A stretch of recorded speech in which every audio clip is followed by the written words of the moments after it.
Soy Jorge Berenblum, tengo 75 años y mi familia está compuesta por esposa, 2 hijos varones y 2 nietas mujeres. Yo fui empleado de la institución desde el año 1979 y previo a la jubilación me retiré en el 2013. En julio de 1994 estaba trabajando en la AMIA, en la tesorería, y como todos los días, a la mañana, a las 8 de la mañana, era mi horario de entrada. Mi vida transcurría de una manera casi rutinaria, en el sentido de que mi única actividad era ser empleado de AMIAS, de modo que era una vida normal, absolutamente normal, hasta ese día. Yo vivía y sigo viviendo en Corrientes y Gascón, y todos los días tomaba el subterráneo hasta acá, hasta la estación Pasteur, que hoy día creo cambió de nombre, y alrededor de las 8 menos cuarto, 8 menos 10, fichaba la entrada a la institución y me abocaba a abrir. Yo tenía a mi cargo la apertura de las cajas fuertes, donde además de dinero había documentos, había cheques, y bueno, era el encargado, tenía la llave para eso, de abrir a la mañana y cerrar a la tarde cuando me iba. Esta mañana del lunes 18 de julio de 1994, todavía estábamos con los ecos de la final del Mundial del 94, donde Brasil creo se coronó campeón, de modo tal de que iba a la institución. Todavía el domingo anterior nadie salía a la calle porque todo el mundo esperaba ver la final por televisión, y el lunes iba para mis tareas de la misma manera como cualquier lunes, sin saber que iba a ser distinto. Ese día era un día más, un día, como dije antes, rutinario, en el sentido de que entraba a las 8, salía a las 5 de la tarde, de modo tal de que no tenía previsto ninguna otra actividad más que ir a casa y tomar mate después de la tarea del día. A las 10 menos 10, estando trabajando en la caja del tercer piso de la institución, se escucha una explosión muy fuerte, y en ese momento se estaba instalando un equipo de calefacción en el piso. Pensé por un momento de que había estallado alguna caldera o algo, pero en 10 segundos, en 15 segundos, tomé dimensión de que era bastante más grave la situación. De modo tal de que confusión, mucho polvo, gente que corre, que grita, y salen de sus escritorios los que estaban en ese loft, y escuchamos una voz, la del intendente, que nos grita: tírense al piso, cosa que hicimos, y pasados algunos minutos, siempre con las indicaciones de este hombre, del intendente, nos fuimos agrupando, fuimos caminando hacia el fondo de ese loft que daba a una terraza de un edificio vecino, a la que accedimos, y que después, con algunos inconvenientes, porque había escaleras y en algún momento hubo que saltar alguna algún lugar que no había escaleras, fuimos caminando hacia Uriburu. Para ello pasamos por viviendas que daban justamente a Uriburu, con el único objetivo de escaparnos rápidamente, lo más rápido posible de ese lugar. La sensación es el caos que se origina por la falta de visibilidad, por ejemplo. Uno no veía prácticamente más allá de su nariz, y un poco a tientas fuimos avanzando y fuimos saliendo de a poco hasta ganar la calle. A las 10 menos 10, cuando explota la bomba, estoy, como dije antes, trabajando en tesorería, y estoy aproximadamente a 3 o 4 metros de donde el edificio quedó partido, porque el edificio, la bomba lo que hizo fue cortar como con un cuchillo verticalmente el edificio, o sea, del frente hasta 15 metros aproximadamente cayó todo, y del metro 16 para atrás todo quedó en pie. Por supuesto, lleno de polvo, lleno de vidrios que volaban y demás. Pero yo tuve la suerte de estar justamente a los 3 o 4 metros separado de donde el edificio cayó. 5 minutos antes del estallido, vale aclarar que yo trabajaba en tesorería adentro, pero esa mañana yo atendía la caja porque comenzaban las vacaciones de invierno y la cajera titular, que tenía hijos en edad escolar, había pedido licencia, así que yo la estaba reemplazando. Entonces, 5 minutos antes yo le estaba recibiendo un depósito a una compañera de trabajo que con la cual charlamos habitualmente, nos veíamos todos los días, y estas cosas del destino, yo en ese momento le dije, bueno, te tomo el depósito, y no me acuerdo qué tema intenté conversarlo, algo referido al trabajo posiblemente, y ella me dijo, no, estoy muy apurada, tengo que volver a mi escritorio, que era en otro piso y en otro sector del edificio, y se fue. Y bueno, a ella le tocó estar en el lugar no indicado, ¿no?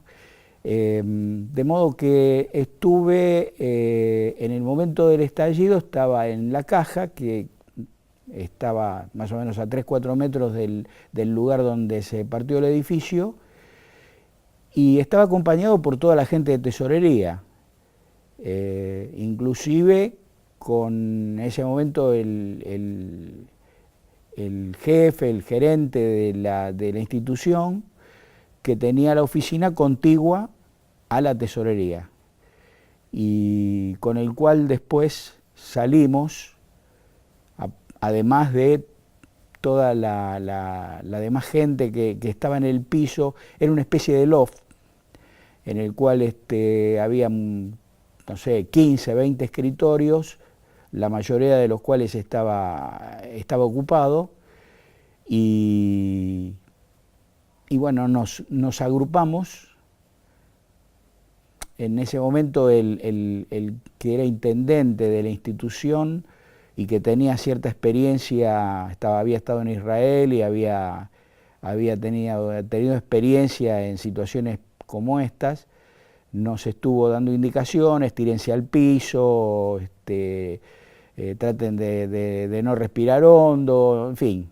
Y después nos agrupamos y salimos por una salida que daba a la calle Uriburu, y bueno, por ahí salimos. La tesorería estaba en el tercer piso, sigue estando en este momento en el tercer piso de la institución, y aproximadamente éramos en ese piso unas 25 personas más o menos, porque estaba tesorería, estaba contaduría, estaba oficina de personal, había, como digo, era como un loft donde se agrupaban varias secciones de la institución. En la fecha que ocurrió el atentado, en AMIA se estaban haciendo trabajos para la instalación de un equipo de calefacción. Vale recordar que 3 o 4 meses antes del atentado, nosotros estábamos trabajando provisoriamente en la planta baja, en un improvisado lugar, porque ese tercer piso estaba siendo refaccionado. Hacía alrededor de 3 o 4 meses que volvimos al tercer piso y se estaban haciendo trabajos de instalación del sistema de calefacción. Cuando escucho la explosión, lo primero que me vino a la cabeza fue algo relacionado con eso, con ese trabajo, estalló alguna caldera o algo por el estilo. Fue solamente 10 segundos, porque a los 10 segundos tomé dimensión de de la gravedad de la cuestión, ¿no? Enseguida empezaron a gritar los chicos, las chicas, y se hizo cargo el intendente de la organización para agruparnos y salir. Pero en ese momento uno no toma dimensión, porque hay mucho polvo que te impide la visual. De hecho, esos 3 o 4 metros en los que después me enteré se había partido el edificio, a 3 metros no lo veía, tal es la cantidad de polvo que había.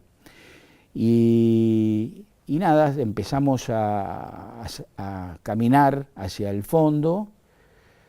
Cuando llegamos había que subir unas escaleras muy precarias que nos llevaron a una terraza, de la cual pudimos ver el efecto que había causado la explosión en la parte delantera del edificio, que no existía. Es decir, donde nosotros queríamos ver la parte de adelante del edificio, que supuestamente desde ese lugar se tenía que ver, no se veía nada, no había nada. Conmigo salieron personas que tenían familiares trabajando, supuestamente trabajando en ese sector, en la parte de adelante del edificio. El dramatismo que en ese momento se vivió cuando esos familiares se dieron cuenta que esa parte del edificio no existía más, fue muy fuerte, y además con el detalle de que una de esas personas entraba a las 10 de la mañana a trabajar. Su horario comenzaba a las 10. Esto pasó a las 10 menos 10, y entonces al dramatismo se agregaba la incertidumbre. ¿Habrá llegado, no habrá llegado? ¿Se salvó, no se salvó? Cosa que estas personas se enteraron después, cuando salieron a la calle. También, como dato adicional, puedo decir de que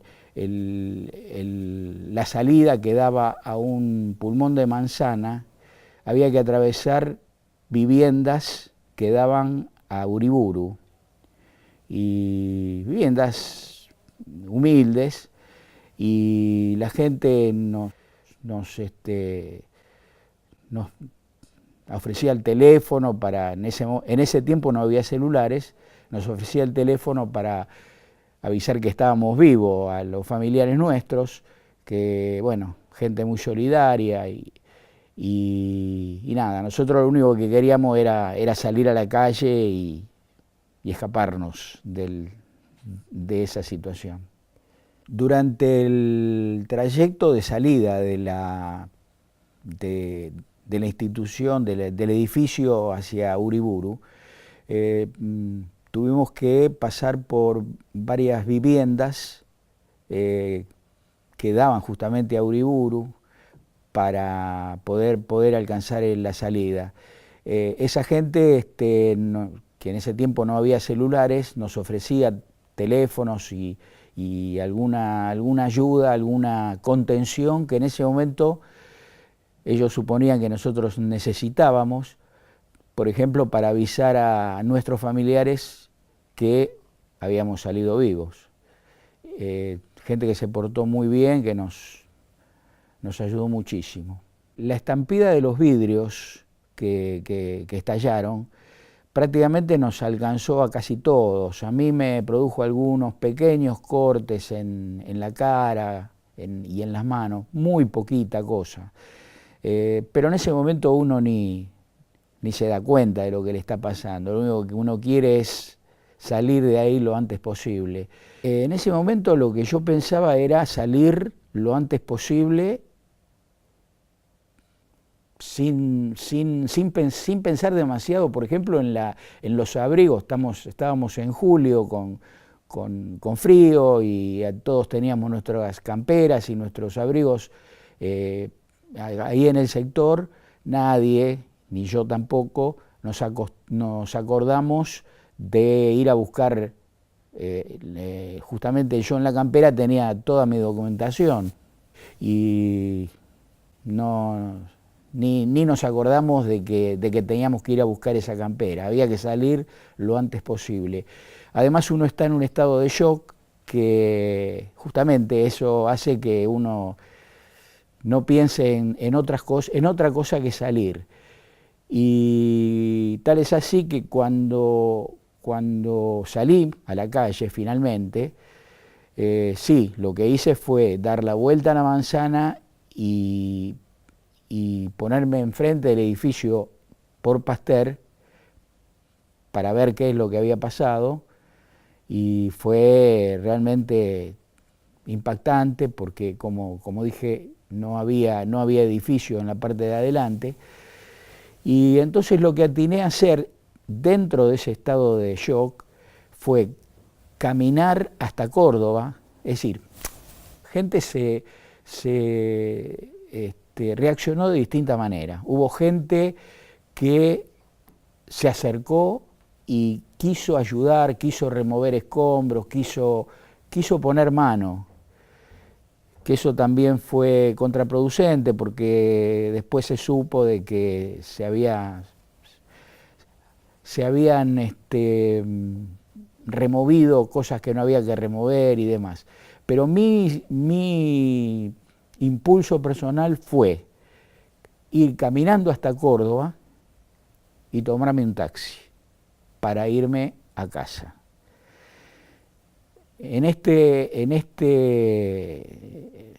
Digamos, a propósito de esto, lo que también, y ya a título personal, es que mi esposa con uno de mis hijos se habían ido a visitar a mi suegra al asilo en ese momento el asilo de Bursaco, donde mi suegra estaba internada. Cuando mi esposa sale de mi casa, nosotros estamos en la puerta, tenemos un puesto de diario, al cual le compramos el diario todos los días. Y el diariero sabía lo que había pasado, sabía que yo trabajaba en la AMIA, pero no se animó a decirle nada. Entonces, en ese tiempo teníamos un Fiat 600 y mi esposa y mi hijo subieron al auto y emprendieron la marcha hacia Bursaco. Lógicamente, en el camino pusieron la radio del coche y se enteraron. Como consecuencia de eso se pegaron la vuelta con la desesperación, porque ¿cuál era la noticia? La noticia es: voló la AMIA. Y si voló la AMIA, voló todo. Ante la desesperación que lo que tenían, se volvieron y no pudieron acercarse, obviamente, porque estaba con el coche, porque estaba cortado todo el tránsito. Así que desde Pueyrredón hasta Pasteur vinieron caminando y en el camino preguntaban y al final encontraron a una persona que les dijo que me vieron salir. Con lo cual, digamos que se quedaron más tranquilos. Pero se dio esa situación en la que yo ni siquiera podía hablarles por teléfono porque no estaban en casa, como para tranquilizarlos. Así que fue un dato adicional para la angustia, ¿no? Cuando salgo de Uriburu, como ya lo dije, salimos aproximadamente 10 o 15 personas juntos.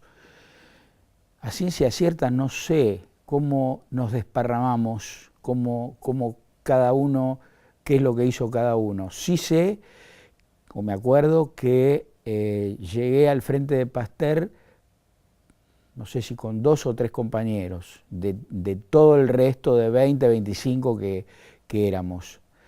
Así que intuyo de que cada uno tomó un camino diferente o reaccionó de acuerdo a su propio impulso. El hecho de tener el deseo de ir a Pasteur es porque,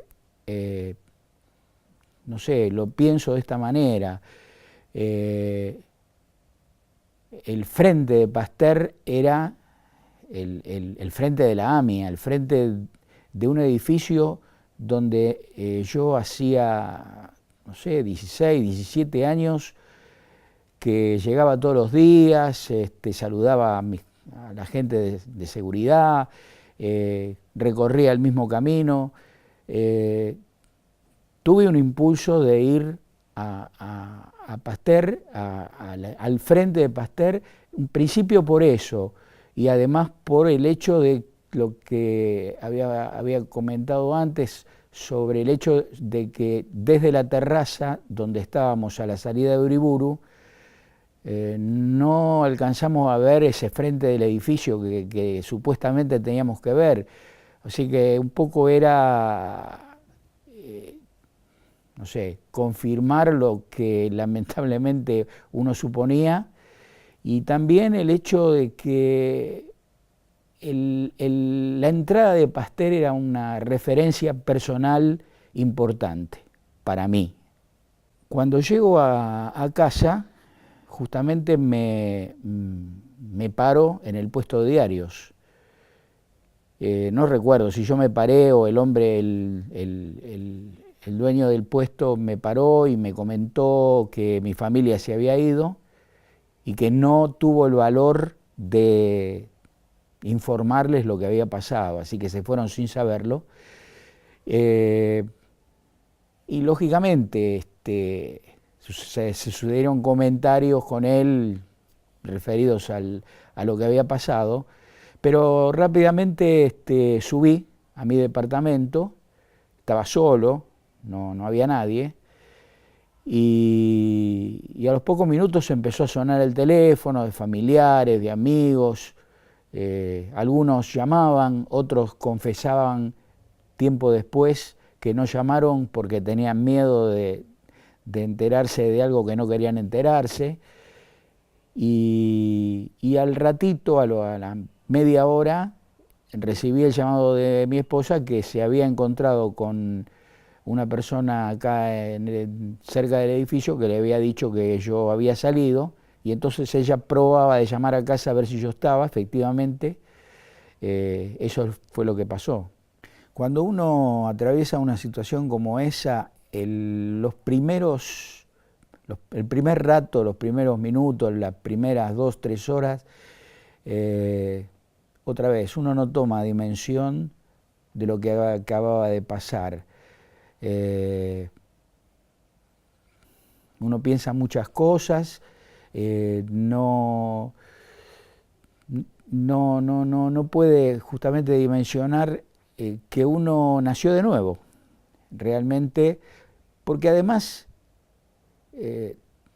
tampoco al primer rato uno no sabe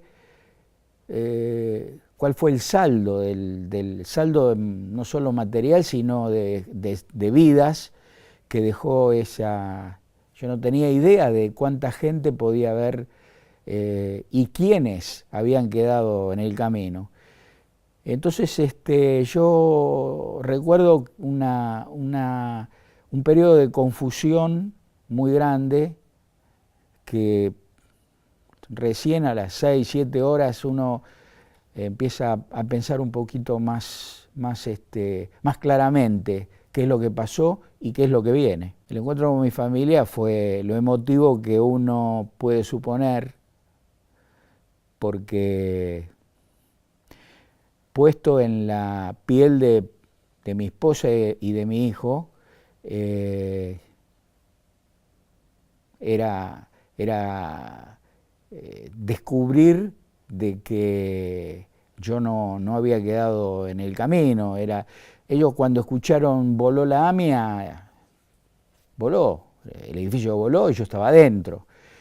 Y entonces reencontrarse y tocarse y ver que uno se salvó, para decirlo concretamente, es muy emotivo. A pesar de la confusión, del shock que había pasado, qué sé yo, 20 minutos antes, sí me encontraba con gente en el frente del edificio y bueno, los comentarios eran los que uno puede llegar a suponer y justamente uno piensa quiénes se salvaron, quiénes no se salvaron, justamente los compañeros a los cuales uno suponía estaban en el frente del edificio. Uno dice, uno tiene la remota esperanza que estuvieran vivos, pero es eso, es remota esperanza. Justamente esa mañana cuando llegué, nosotros acostumbrábamos una vez por semana a jugar al pádel, que en ese tiempo estaba muy de moda, éramos 2 parejas. Una de las parejas, las que justamente jugaban contra nosotros, eran 2 empleados de seguridad que estaban al frente del edificio. Cuando llegué esa mañana a las 8 menos cuarto, me crucé con uno de ellos y justamente los lunes estábamos ya empezando la semana y programando el partido que íbamos a jugar durante esa semana, generalmente miércoles o jueves, y cruzábamos bromas, que te gané, que te gano, que no levantas las patas, que me duele la rodilla, que bueno, de eso se trató la conversación que tuve con este muchacho minutos antes de que pasara lo que pasó. Y entonces uno después que pasó el hecho, dice, pero ¿cómo puede ser? Si yo 2 horas antes estábamos jaraneando con él y le pasó lo que le pasó. Uno ya en ese momento se sale del yo mismo y se pone en el lugar del otro, ¿no? Lleno de vida, programando lo que va a hacer durante la semana, y todo se corta en un minuto. Yo llegué a casa alrededor de las 10:30, 11, y al rato, a las 12, llegó mi señora con mi hijo. Tengo otro hijo que En ese momento estaba trabajando en el Club Ciudad de Buenos Aires y estaba en su tarea y recién vino a la tarde. Y empezaron a llamar por teléfono a familiares, amigos y alegrarse de que yo estaba ahí y comentar lo que había pasado, pero efectivamente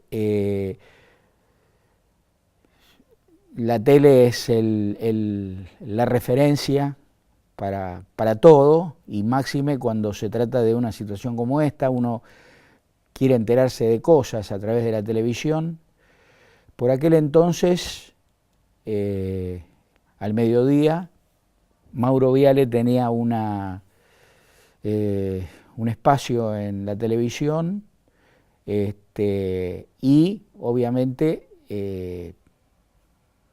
tenía gente invitada en el piso y él mismo cubriendo todo el post-atentado. De manera que sí, que me pasé buena parte de la tarde mirando televisión y tratando de contactarme con compañeros para ver si estaban bien, para saber si ellos sabían algo de alguien que yo no sabía. Se armó una red de comunicación telefónica. En ese momento no había redes sociales, no había todo lo que hay ahora. Y a la tarde, a eso de las 6, 7 de la tarde, fuimos todos al edificio de Ayacucho, que había sido un colegio secundario de la comunidad y que había sido dejado vacío porque ese colegio se cerró 1 o 2 años antes, y entonces ya por las mismas indicaciones que nos llegaron de las autoridades de la institución,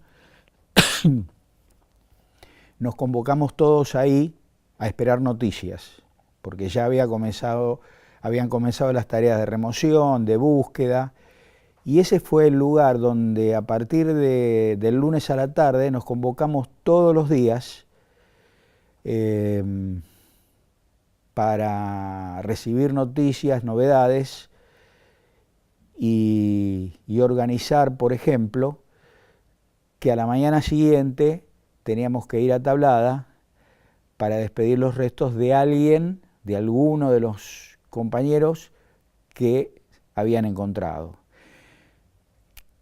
El encuentro de los restos de la gente fue por goteo, a medida que se iba removiendo, que se iba avanzando en los lugares donde había material acumulado, se iban encontrando cadáveres. Y a medida que se iban encontrando, a la mañana siguiente se iba a Tablada y íbamos todos a despedir al compañero. Esto se repitió durante por lo menos una semana o 10 días. Y nos encontrábamos, ya repito, ¿no? En todas las tardes nos encontrábamos en Ayacucho 362, me acuerdo. No, perdón, 632, Ayacucho entre Tucumán y Viamonte, donde, bueno, nos consolábamos unos a otros. A partir del martes, esto ocurrió el lunes, a partir del martes mi respuesta física a lo que pasó fue una descomposición estomacal muy importante, con decir que tenía que ir al baño, perdonando la palabra, 3 o 4 veces por día. Esa situación se prolongó durante también 7, 8 días. O sea que mi consecuencia física fue esa, un un descalabro intestinal importante. A esto hay que agregar que a los 2 o 3 días del atentado empecé a recibir llamadas con una cadencia de alguien árabe que amenazante decía: esta vez te salvaste, pero la próxima te toca. Llamadas que nunca, yo lo denuncié acá, pero son llamadas que nunca se pudo identificar quién las hizo, cómo las hizo, para qué las hizo, pero que al estado emocional que uno tiene, recibir ese tipo de llamadas fue bastante choqueante también. No intentaba conversar con esta persona porque la persona profería alguna amenaza de ese tipo, de a vos te va a tocar en la próxima, y cortaba. Y esto se sucedió durante también una semana aproximadamente. Esto después yo lo denuncié en Comodoro Pi cuando nos tocó testimoniar al tiempo acerca o sea, los que estuvimos ahí fuimos a testimoniar, dicho sea de paso, en un juicio que todos sabemos lo que fue, ¿no? Una truchada total. Pero también lo denuncié en Comodoro Pi y no hubo. Una compañera de trabajo denunció que durante la semana previa al atentado había notado en la vereda de enfrente movimientos como de gente que estaba mirando el edificio y gente extraña. En fin, uno a esta altura no sabe si se puede dar crédito o no, porque uno ya empieza a ver a lo mejor cosas que no suceden, ¿no? La AMIA instituyó un equipo de profesionales que nos dio ayuda psicológica durante 2 o 3 semanas más o menos. Íbamos todo el grupo a conversar con 2 o 3 profesionales que venían y hablábamos sobre el tema. Eso fue a nivel institucional. A nivel personal no busqué, no tuve ayuda psicológica. Durante mucho tiempo me quedó impregnado el olor a azufre. Había un fuerte olor a azufre después de la explosión, que seguramente era algún componente de los artefactos que explotaron en la camioneta o donde hayan explotado, y esa sensación, ese olor a azufre me quedó un tiempo.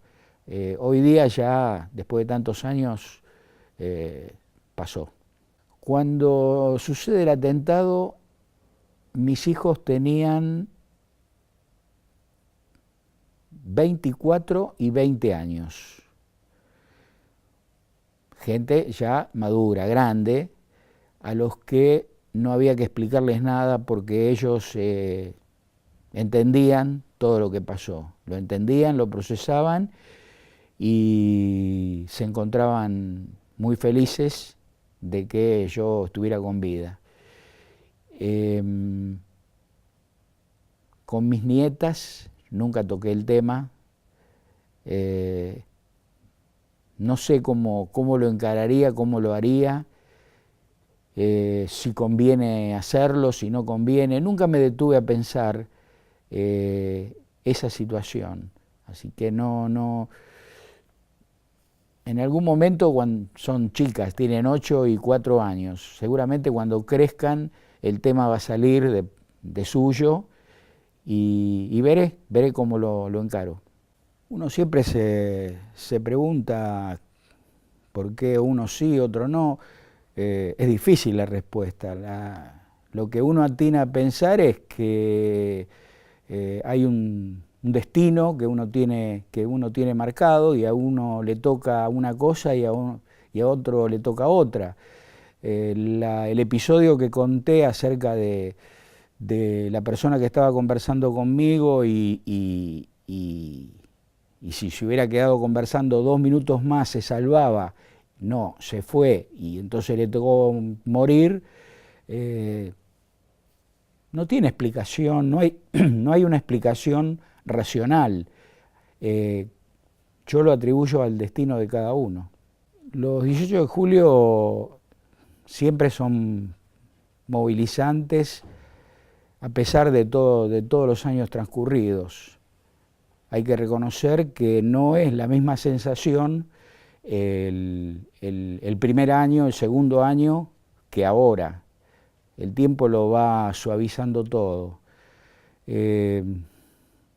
Los actos que se hacen los 18 de julio en Pasteur, en los cuales lo primero que se escucha es el shofar. Los primeros años, cuando escuchaba ese sonido, me largaba a llorar desconsoladamente en el medio de la gente.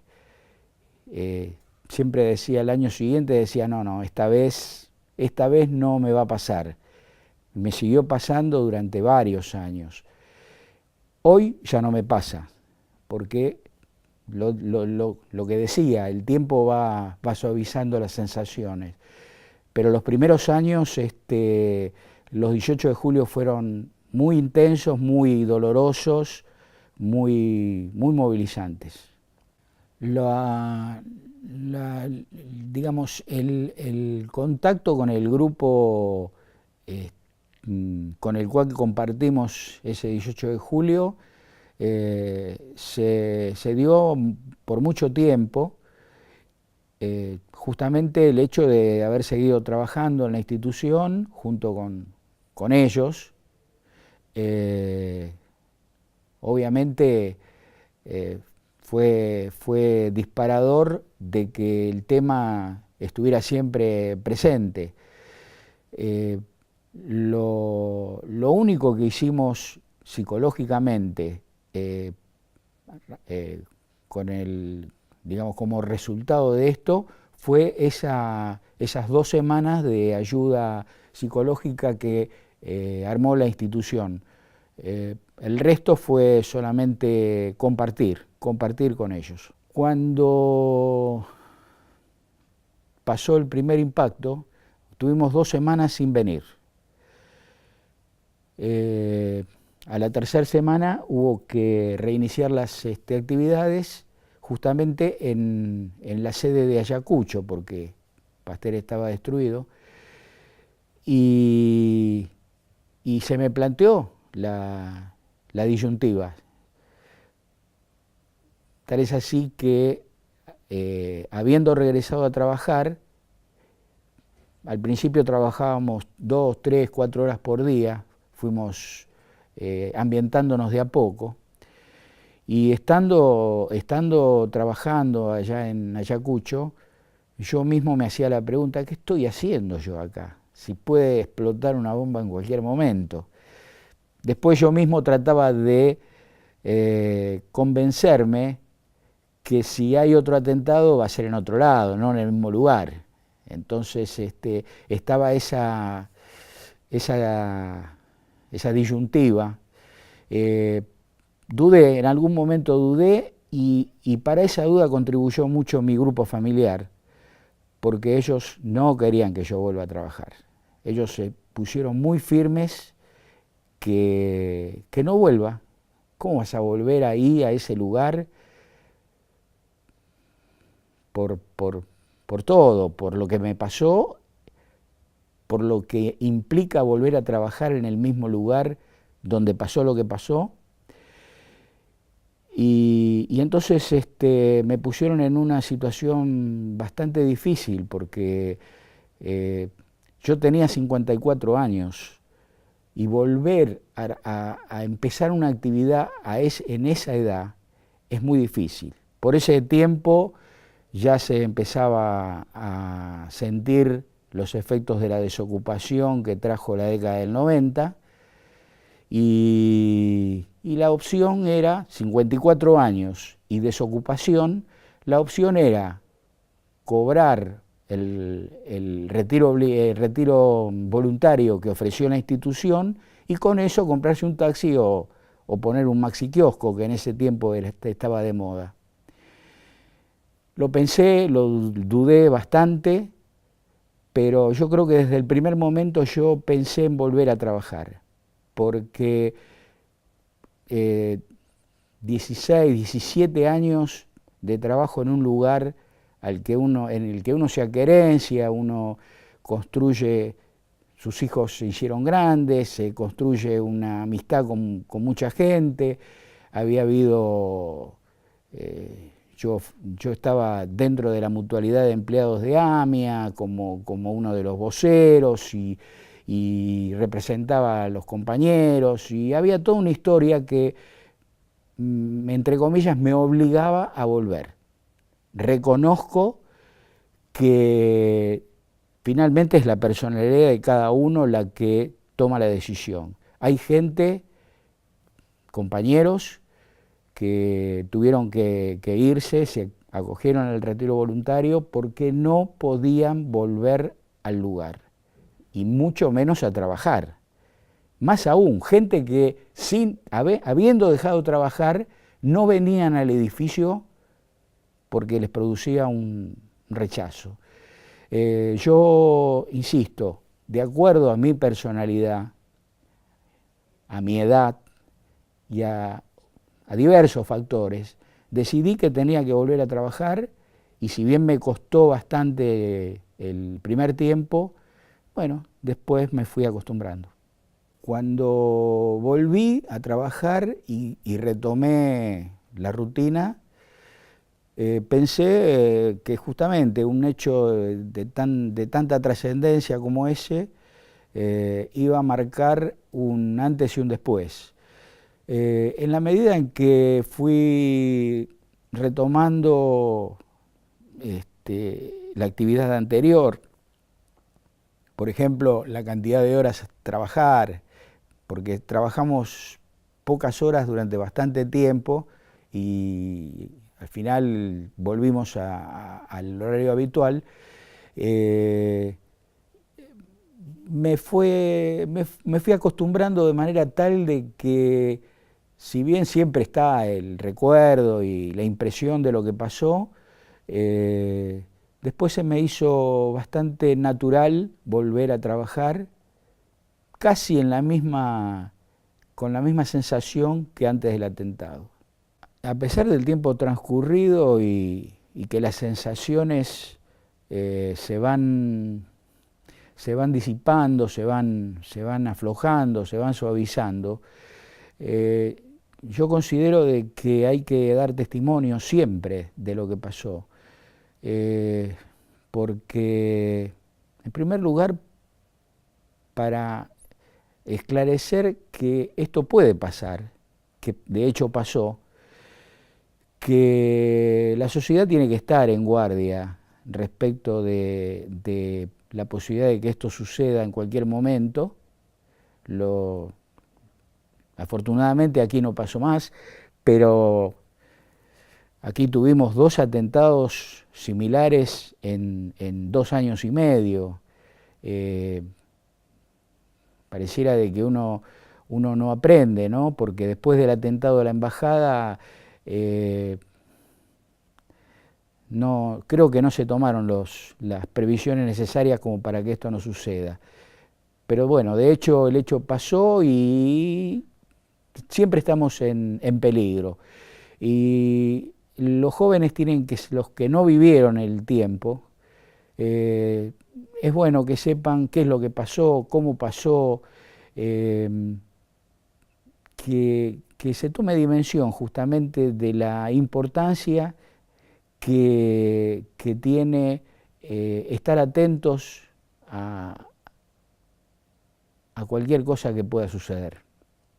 La sensación que uno tiene después de 22 años, obviamente no es la misma que la del primer momento, está todo más suavizado, pero el episodio,